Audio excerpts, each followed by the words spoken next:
tackling tough topics to help you think reasonably about life's most important issues. This is Thinker Sensitive. From all my lame defeats, and oh, much more, from all the victories that I seem to score, from cleverness shot forth on thy behalf, at which, while angels weep, the audience laugh. From all my proofs of thy divinity, thou who wouldst not give a sign, deliver me. Thoughts are but coins. Let me not trust instead of thee, their thin-worn image of thy head. From all my thoughts, even from my thoughts of thee, O thou fair silence, fall and set me free. Lord of the narrow gate and the needle's eye, take from me all my trumpery, lest I die. In Jesus' name, amen. The title of this talk is called Apologetics and Art. It's a fairly vague title. I will try to flesh it out. Let me start by this quote from the man who's probably influenced me the most in my apologetics and ministry, Francis Schaeffer. With truth comes beauty, and with this beauty, a freedom before God. This is from his short book, but profound, Art and the Bible. I'm going to be talking about beholding and appreciating beauty, the apologetic argument from beauty to God, and then discussing a bit the nature of art and emphasizing the visual arts, particularly painting. And if I forget, when we get to Rouault, we will have some slides. I dare not try to take the clicker myself. Let's begin with where we live, Colorado. One of the most beautiful states in the Union. Of course, the most beautiful state is where I was born, Alaska. But Colorado is not bad. Now, we need to take the time to behold the natural beauty of God's good creation. On the way here, I was thanking God for the mountains. I drove here from Denver.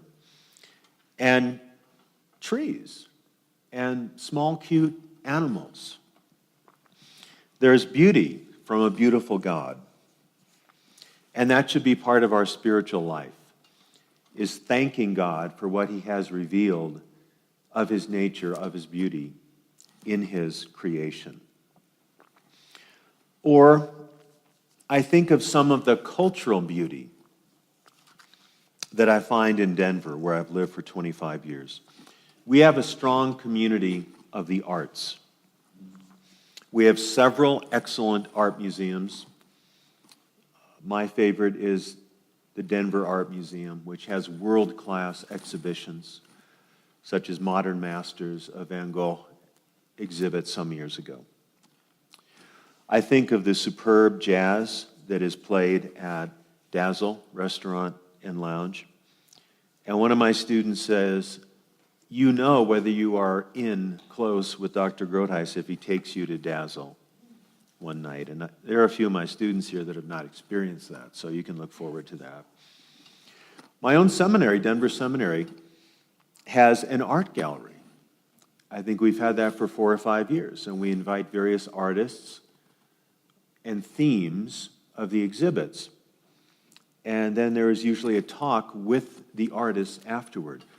And we're hoping that not only our students and faculty and visitors who are believers in Christ, but anyone from the community might come in and contemplate and think through these art objects. So let's be aware of natural beauty and cultural beauty, and be sure to thank God for both. This is part of our spiritual life in Christ. I want to briefly consider a philosophical argument from beauty to God as the artist of beauty. This is only an outline. If you'd like a more developed version, see what J.P. Moreland has to say in the second edition of Love Your God with All of Your Mind. This is a part of the argument from design. The argument from design, or sometimes called the teleological argument, looks at nature as a whole, such as the fine-tuning of the universe for life, or from some particular organism in nature, such as the informational nature of DNA and RNA, or our friend the bacterial flagellum, and says the best explanation for this is not space and time and matter, but rather a mind who specifically brought this about. And the design inference is something that we engage in all the time, actually rather intuitively, rather naturally. The argument from beauty, I think, among evangelicals is fairly neglected. And in fact, I neglected it in my large apologetics book, which I affectionately call The Doorstop. I have some of those books for sale, and also my book, Philosophy in 7 Sentences. So let's consider, as our data, so to speak, some of the objects and events that display objective beauty. Now, our culture tends to be relativistic about art and the beautiful and the discipline of aesthetics because we view these things as consumer items. You like Lady Gaga? Well, I like John Coltrane, and that's where we leave it. Sadly, there's also aesthetic relativism in the church when we say we can adopt any style, any form of worship that seems to fit our context, and one is not better than the other. But let's consider objective beauty and some of the objects and events that display this. We're going to talk about the beauties of nature and the beauty we can find in culture, the lived, built world. Recently, I was in California, Northern California, and I was at Seacliff Beach, and the whales were surfacing that day. And people were delighted to see the whales make their appearance and disappearance. There must have been a pod of whales at that point. I don't know how many whales makes a pod. Maybe someone knows. But I saw 3 whales surfacing at the same time. And as I was walking back, someone who I didn't know was so excited and said, I saw seven whales surfacing at the same time. Did you see them? And I said, yes, but I only saw 3. Do you see that kind of delight in the natural world? And then there were also pelicans that were perched on a sunk ship at Seacliff Beach. And I enjoyed seeing the pelicans and how they're perfectly designed to catch fish. The way they look, the way they fly, the way they can zero in on a fish and put it in their big pouch or whatever you call it. There are so many objects and events that display objective beauty. Now, the second part of the argument is that these aspects of God's good creation cannot be adequately explained by naturalism. That is, that everything in reality is a product ultimately of impersonal and amoral forces. Pantheism, while very different than naturalism, still claims that the ultimate reality is not a personal I am being, but rather a nebulous, ineffable it is. So personality and beauty goes unexplained in both of these worldviews. Not, of course, in Christianity. So the conclusion is that premise 1 is adequately explained by God as the cosmic artist.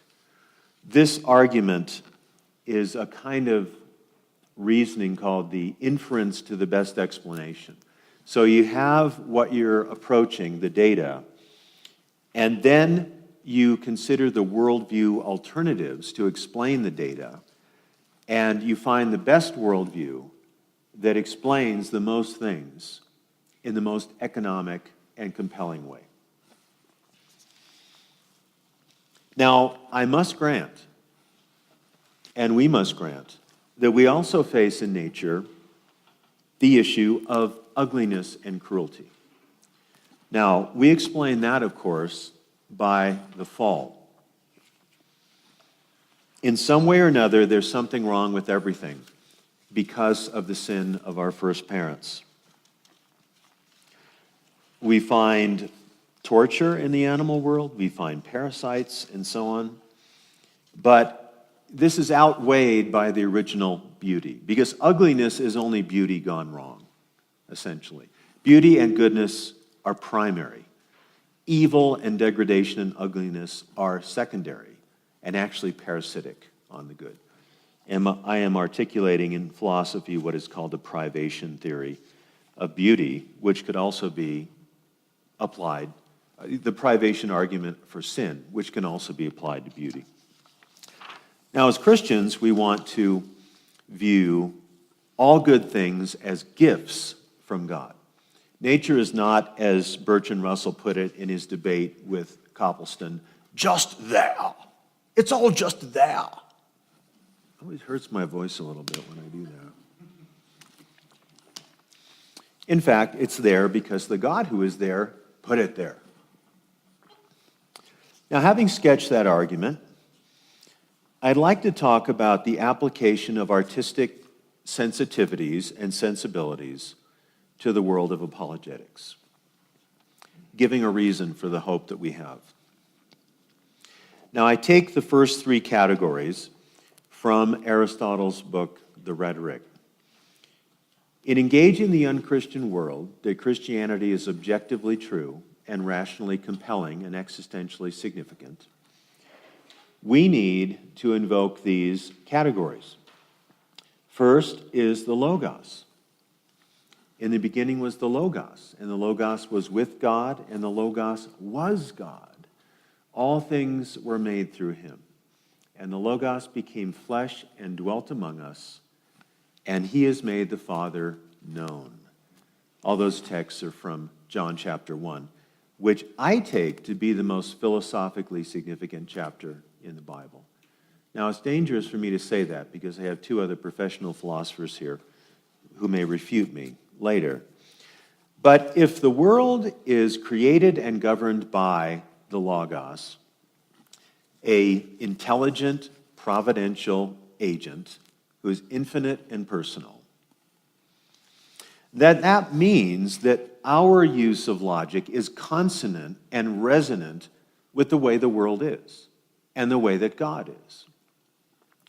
We only have irrationality because of the fall. How could we go about this?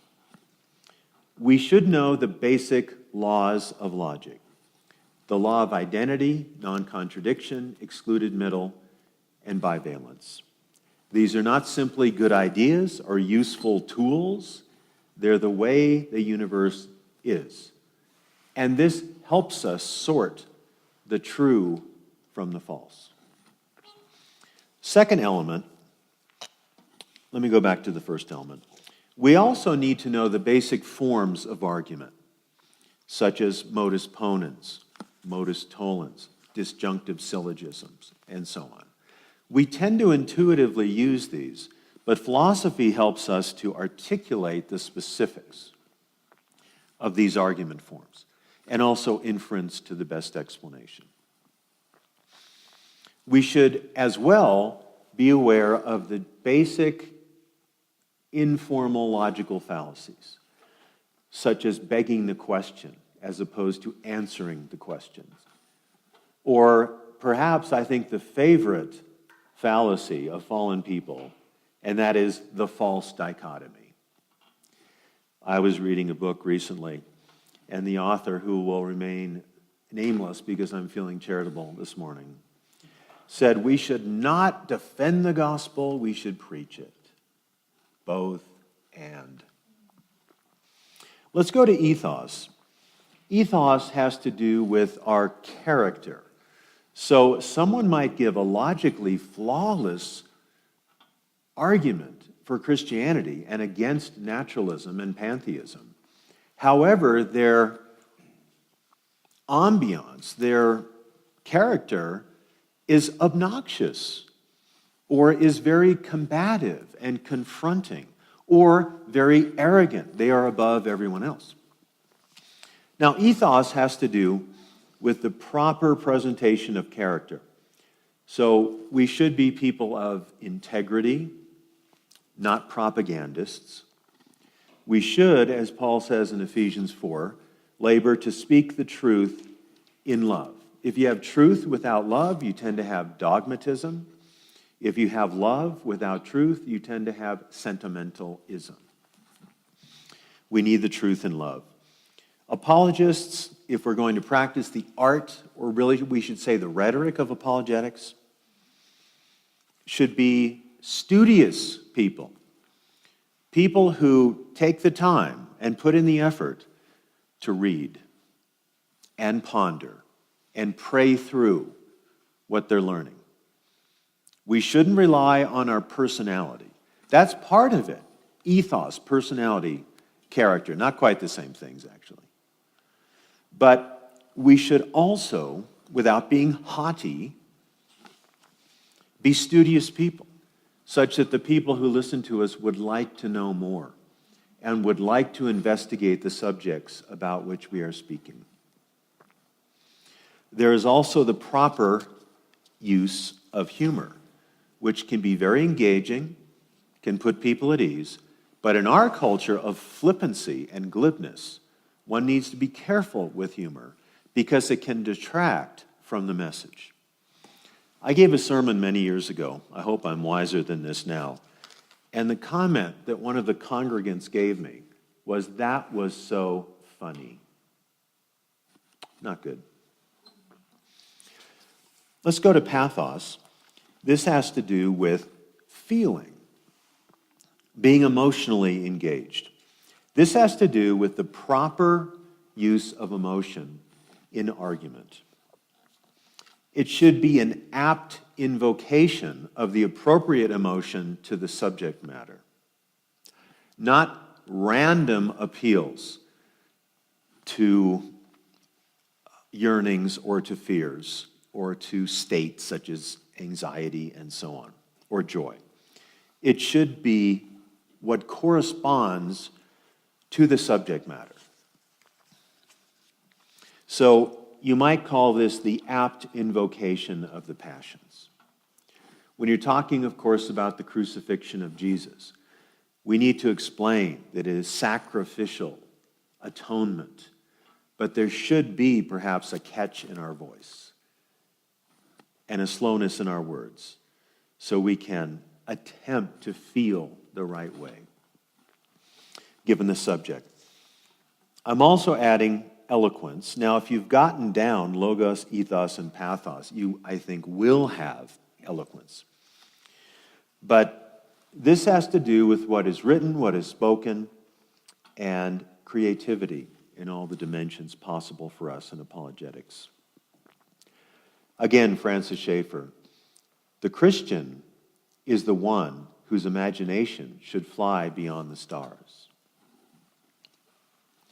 Think about eloquence in public speaking. This is something we need to work out.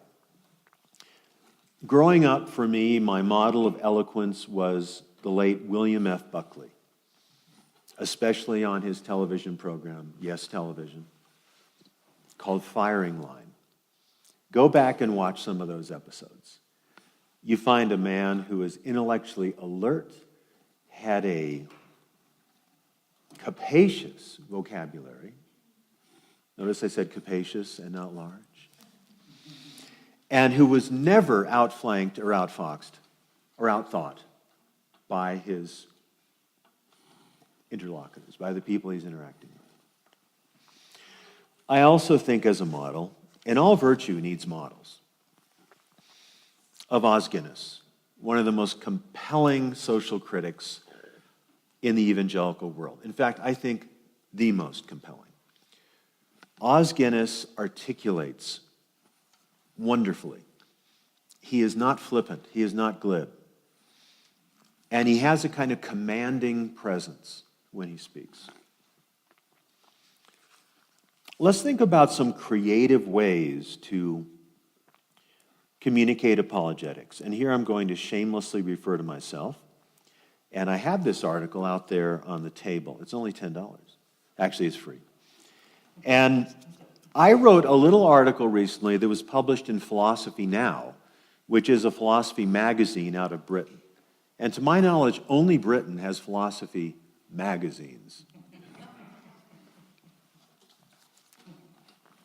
The article is a fictional dialogue, obviously, between Soren Kierkegaard and Jean-Paul Sartre about the nature of existentialism. I attempted to be humorous, but I also was trying to strike a few blows for the Christian worldview on the level of meaning and of human existence. That's all I was trying to do. And I was overjoyed when it was published. I am so much happier when my writing is published in a non-Christian setting than in a Christian setting. There are so many creative ways to communicate apologetics. And let me here refer to Os Guinness's brilliant book, all of his books are brilliant, called Fool's Talk, which has to do with the rhetoric of apologetics more than the actual arguments of apologetics. But how do we get people to listen and engage through logos, ethos, pathos, and humor, and questions? Let me talk about the apologetic value of art now, point 4. On the dark side, art can reveal the despair or nihilism of the artist and the culture. And here, as believers, we want to identify elements of the fall, of how sinfulness has corrupted everything, and taken away real hope and meaning.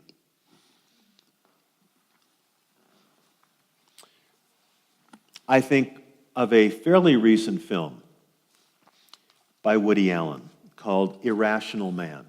I don't know if you have seen it, but it's about a philosophy professor who has no sense of meaning in life.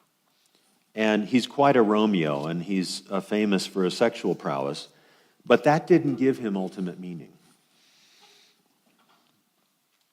However, he overhears a conversation by a group of people who are talking about a very unjust judge who is disadvantaging a poor woman and really preying upon her. And it comes upon him that he should murder this judge. He thinks in a kind of utilitarian way, if I take this person's life, who's so evil, it will make this woman's life and her child much better off. And so he begins to plan and scheme how to murder him, obviously without getting caught. And he has meaning. He finds joy. He gets better at sex.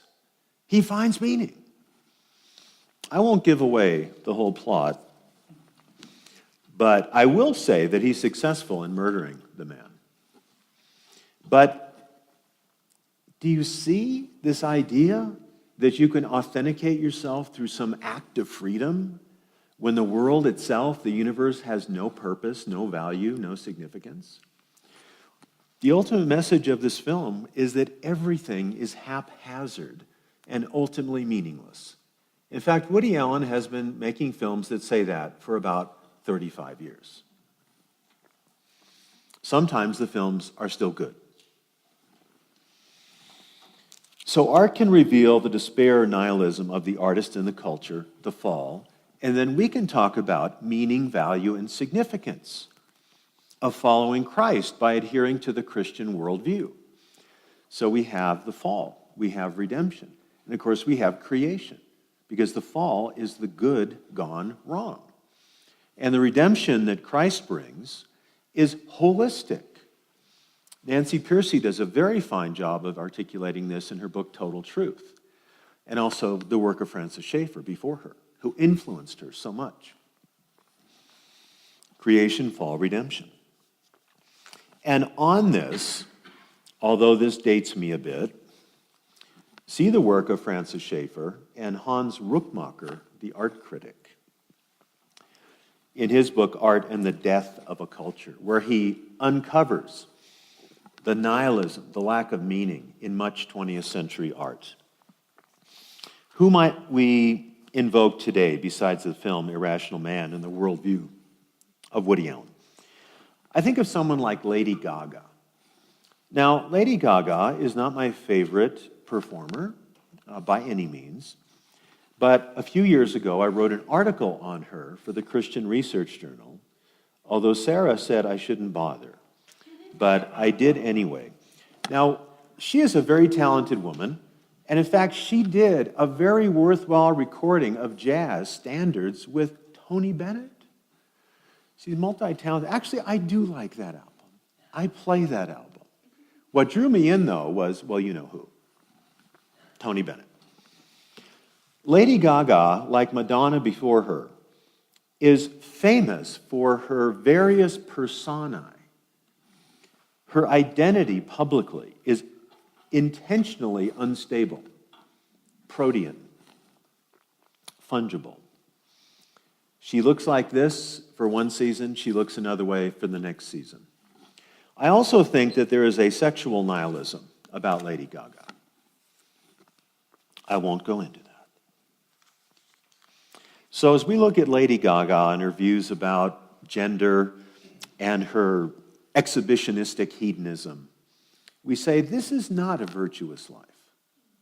There's something disordered in her soul, and something disordered in the souls who like her music, honestly, or like the bad part of her music, not the jazz album. That shows an ordered soul, if you like a jazz album. Now, art can also, on the positive side, elucidate notitia, or the truth claims, the knowledge claims of Christianity, and knowledge is justified true belief. Yes, I am an internalist. So we can articulate truth claims through films, through virtuous characters, and not just films about Jesus, but in various types of films. One of the most beautiful pieces of music elucidating the beauty of creation is one by the singer-songwriter Canadian man and guitar player named Bruce Cockburn. It's called Lord of the Starfields. You should listen to it. It works as a standalone poem, but then it's put to music, and it's even more powerful. We also, of course, want pathos to support logos in art making. And by the way, we should not only be critics of culture or utterly separate from culture or hold to cultura, sola cultura, it's culture only and Christianity fades out. We should be creators of culture, writing poetry, writing essays, being a sculptor, doing what you do with excellence and imagination, whatever it is, working on a lawn, cooking a meal, and so on. Now, when we consider art making, and art evaluation, we should not be content with the experience of art as an unspeakable mystical experience. As Francis Schaeffer said in The God Who Is There and Escape from Reason and elsewhere, modern people tend to have the realm of meaning and value and purpose in an upper story. That is, it's not based on reason and evidence. So it actually becomes arbitrary and unreasonable and irrational and relativistic. And then in the world of the lower story is what we can know essentially through science. But there we find no meaning, no design, no purpose, and no objective value. Let me give an example about how some folks respond to art as a ineffable, unspeakable experience. Some years ago, there was an exhibition at the Denver Art Museum. I believe it was the Modern Masters exhibit. And there was a Mark Rothko painting. I don't have a Mark Rothko image here, although I should. Mark Rothko was put in the category of the abstract expressionist, although he didn't own that category. But he painted, in a sense, very simple objects, many times blocks on top of blocks. But there's a kind of glow to his painting, a kind of simplicity and complexity mixed in an intriguing way. Rothko was loath to explain the meaning of his paintings. Now, I love the later Mark Rothko's work. But after seeing this exhibit, I went to a restaurant, and near me was a group of people, actually maybe just two, who were talking about the Rothko painting. They had been to the same exhibition that I had. And they're saying, I don't know what happened to me. I can't put it into words, but it was spiritual. Now think about that. Spirituality divorced from knowledge and language. They put Rothko in the upper story. Now they enjoyed it. They appreciated it. And if you ever see a Mark Rothko, if there's a bench in front, sit down, calm down, turn off your devices, stop twitching, and simply try to behold it. See what happens. But remember, Mark Rothko is not the Bible. And when you deny the Bible an objective meaning, you ask the artist to be a prophet and a mystic, apart from the Bible and from the living reality of Jesus Christ. Let me use an example now of how we can employ the visual arts, and in particular painting, and the work of Georges Rouault. And we'll be putting up a few slides in a moment.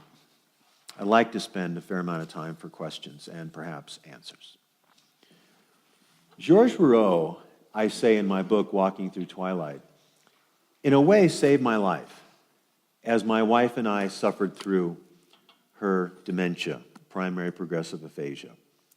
And she passed away 3 months ago. His depiction of the human condition as noble but also suffering was profound to me because it gave me an artistic venue, an artistic home in which to place my suffering. Now, Scripture was more essential to me than Georges Rouault, certainly, especially the literature of lament. Psalm 22, Psalm 89, Psalm 90, and so on.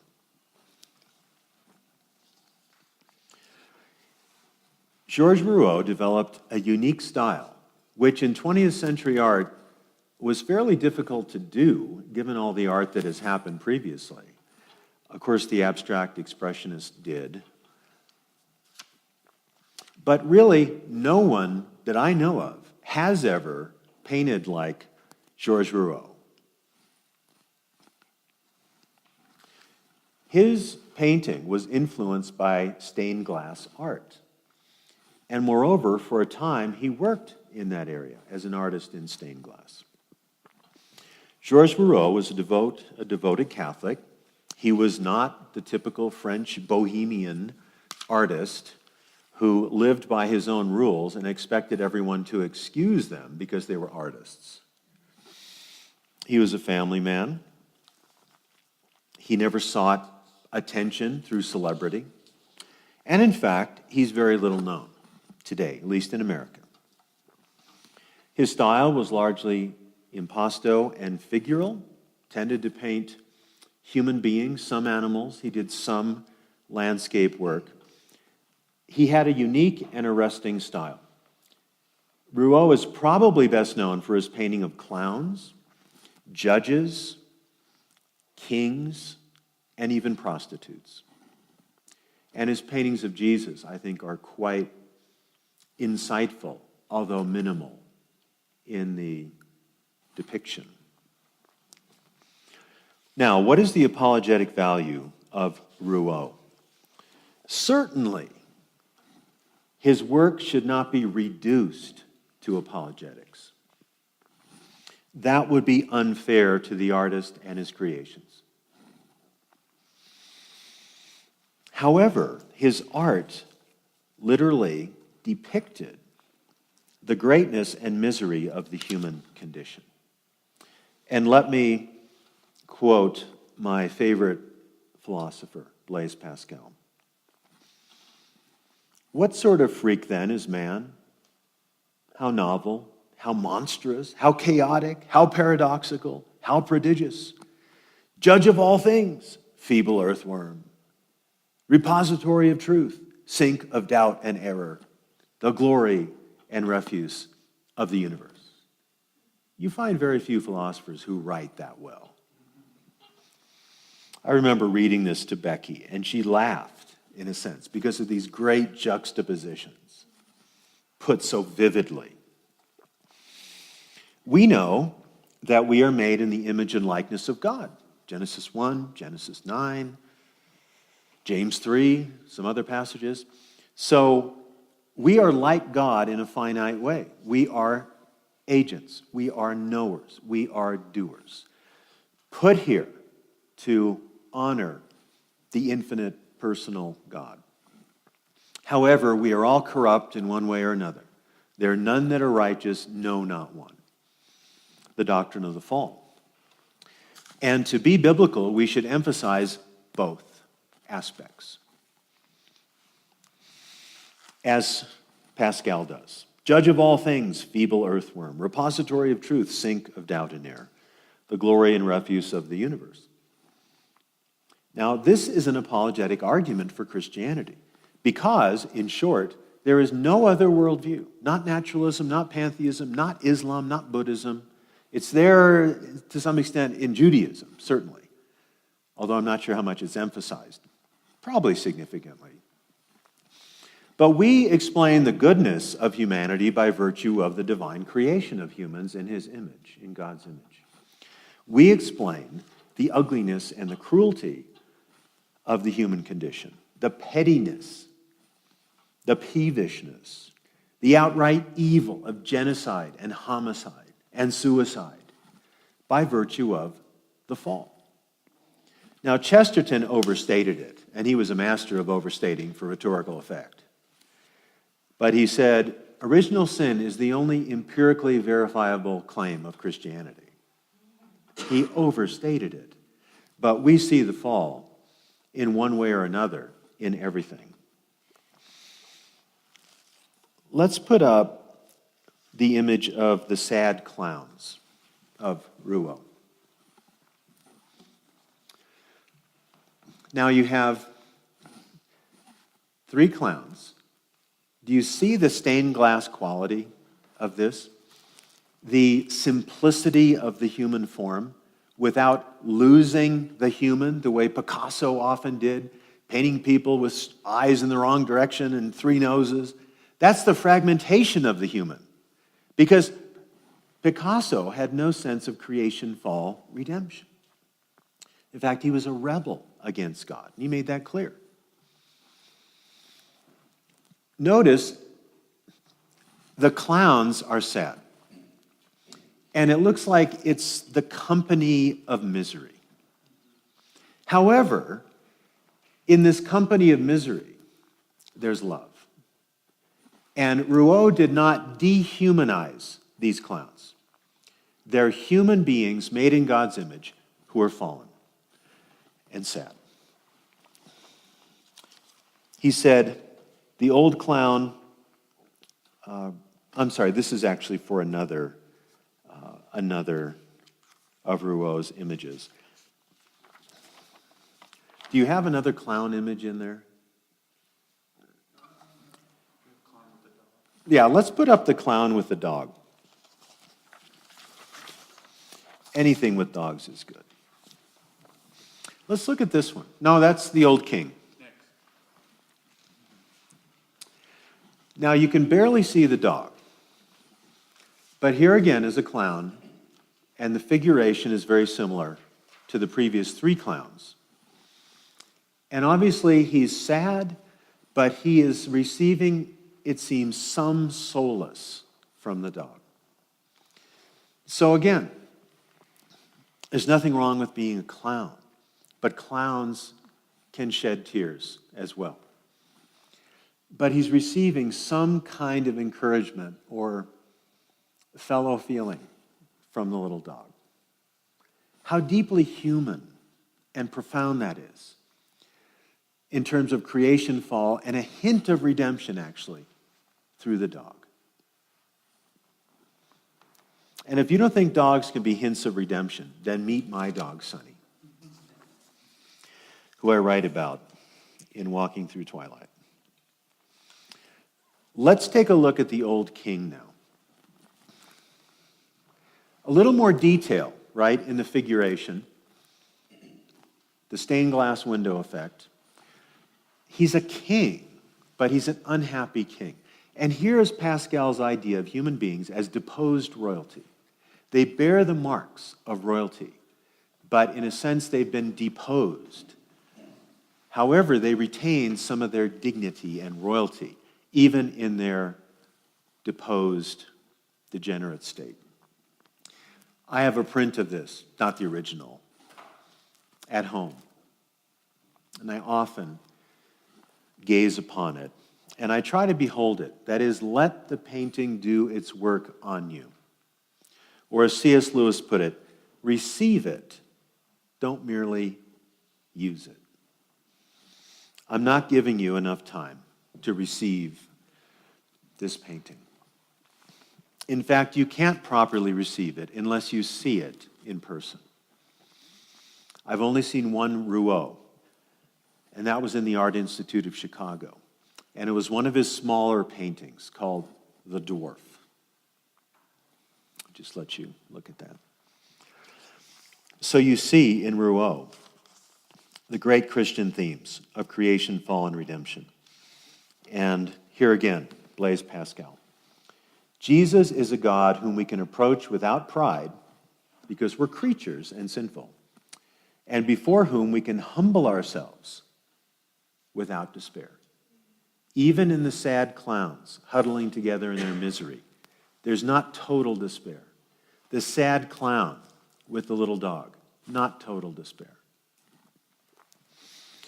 I sent a book of Rouault's paintings to an avant-garde jazz musician by the name of Peter Brotzmann. Peter Brotzmann, I think, is likely a nihilist. And he has created in his visual arts and in some of his music great ugliness. I find some value there. I don't know if it had any apologetic effect whatsoever. But given who he is, and given he is an artist, I thought the Book of Rouault paintings was the best apologetic engagement I could have with him. Perhaps I failed. But like Paul, some believed, some didn't. That should not stop you from trying. Let's consider engaging in art and evaluating art as something we do for the glory of God. The original artist, the giver of every good and perfect gift in nature because of the Rocky Mountains, in culture because of the work of Rouault, in music, the works of Bach and jazz, John Coltrane. Let's use every color on the apologetic palette. Let's present our arguments imaginatively. And Paul spoke to that, and I'm so eager to read his book. Let's be creative and faithful through the spirit of truth in our apologetics. Just two ideas here. Some local establishments like a coffee shop or a tea shop that we have in Littleton have public poetry nights, or they just call it open mic nights. Now, if you have some gifts, or if you think you have some gifts, in poetry, why not attend one of those events and read your poetry? Or read a dialogue that you've created. You don't have to be overt in your Christianity. You can be covert. You don't have to be explicit. You could be implicit. And try to build a bridge through the arts, through poetry. Now, I have wanted to do that, but as yet I haven't had the courage. I'll put my poetry, which is mostly poor, on Facebook, but I've yet to do a public reading in a secular setting. I've done a few public readings in a Christian setting. Here's another idea before we take questions. Adopt an artistic place in your community. That is, if there's a museum, there's a jazz club, whatever it is, adopt it for the sake of the glory of God. How do you adopt a place? How do you adopt a jazz club? How do you adopt a museum? First of all, you try to regularly pray for that place and the people that go there. Pray that beauty and goodness will be resident in that setting and that people somehow will be drawn to the Lord. Frequent that place. Perhaps you'll find the same people over and over again. You could strike up a conversation with them. I would love to be, and I have no idea how this would ever work, the jazz chaplain of Dazzle Jazz in Denver, Colorado. There was a jazz chaplain back in the 50s and 60s in New York, who was a Catholic priest, was the spiritual advisor to some of the great jazz musicians. And you can hear him introduce some of the groups on this recordings. I've forgotten his name. So be creative, be rational, be prayerful, be active. For more Thinker Sensitive content, visit thinkersensitive.com.